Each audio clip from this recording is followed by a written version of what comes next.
Shalom, Israel. This is Bishop Nathaniel. I want you to know that you can view all our Sabbath classes live on IUIC TV. That's right, I said on IUIC TV.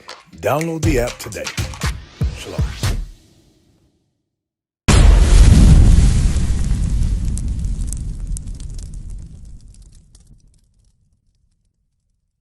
Brother, you know why I'm out here? So we teach in biblical history who we are according to the Bible. All right. So I got a question real quick. Are you up to date? What's been going on in the news as far as concerning the fight that they say against anti-Semitism? A little bit, right? Okay. So let me ask you a question. Everything's about the truth, right? Yeah, I think facts. Facts. It's based off facts, right? So then I got a question for the people that claim themselves as the Jews today, right? I got some I want to read, and I want to ask you, do they fit this, right? Deuteronomy 28, verse 68. Read.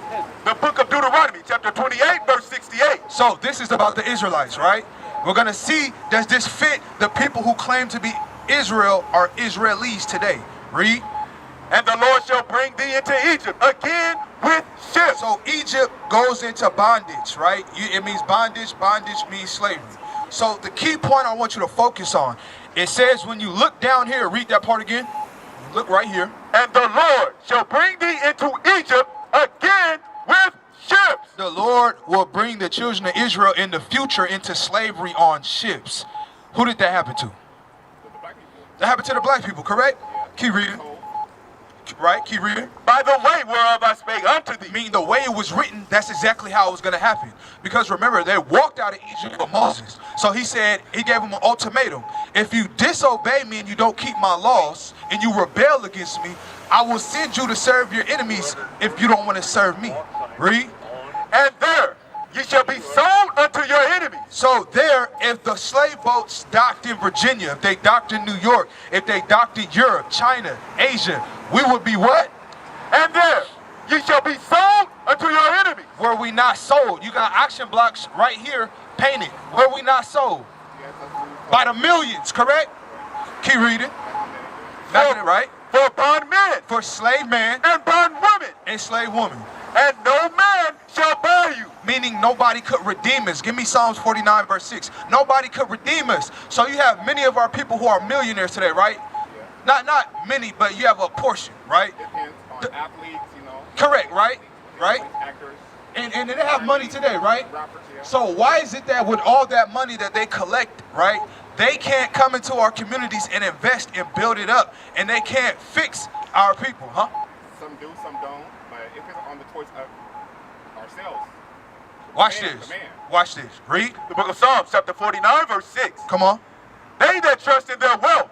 But so if we trust in our wealth, right? If we think, hey, I made it, I got money now, right? Read.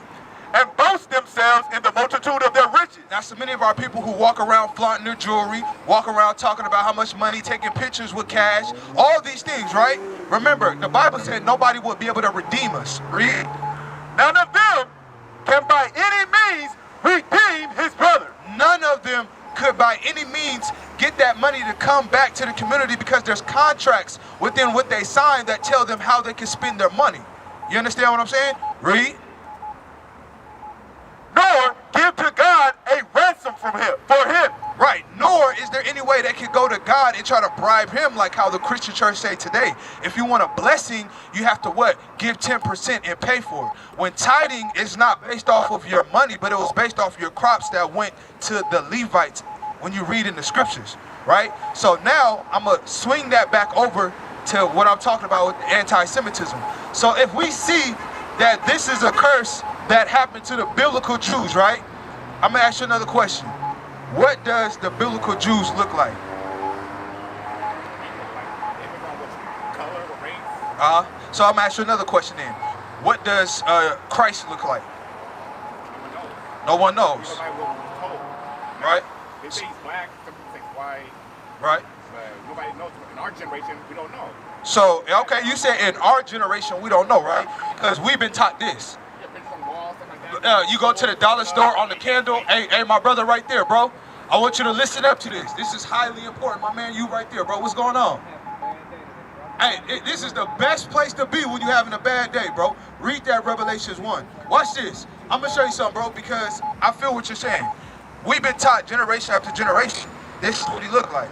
And then if we stray away from this, we say, well, we don't know. But the Bible tells you what our Messiah looks like. And this is what's been hid to us. So if the children of Israel can fit the curses of going into slavery on slave ships, let's see what the Messiah, the King of the children of Israel looks like. Read. Revelation chapter 1, verse 1. Read. The revelation of Jesus Christ. This is the revealing of Jesus Christ, because we did see Christ. It's recorded in the Bible. Read. Which God gave unto him Uh-huh. to show unto his servants things which must shortly come to pass. You, a descendant of the slave trade, you are the servant of God. You are an Israelite by blood. This is not a religious thing. You understand what I'm saying? This is a bloodline thing. This is what was stripped from us when we got off those slave ships and we couldn't read for 300 years.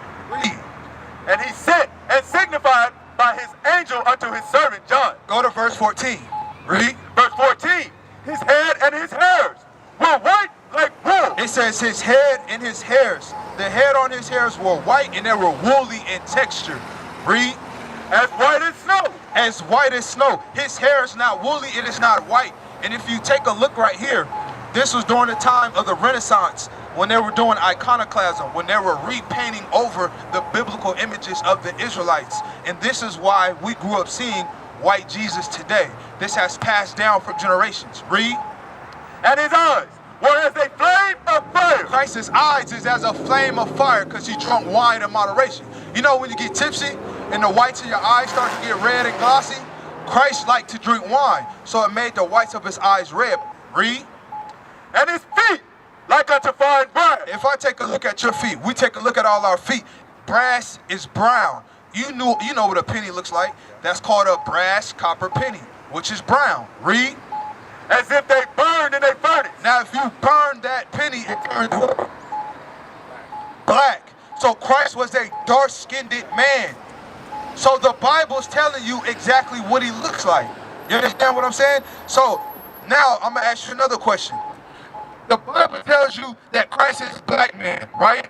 If Kanye West is saying we are true Jews, how is it anti-Semitism when you're excluding the biblical description of Christ out of the Bible? Bring it up. That's called reverse psychology.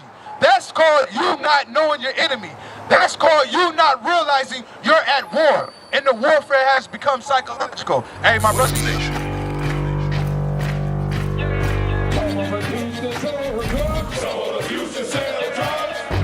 Nation is men leading by example.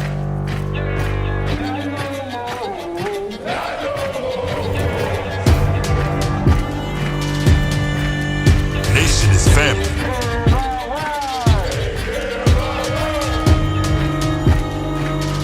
Nation is community.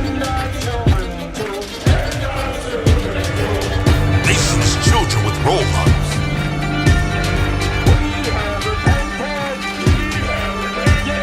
Nation is unity.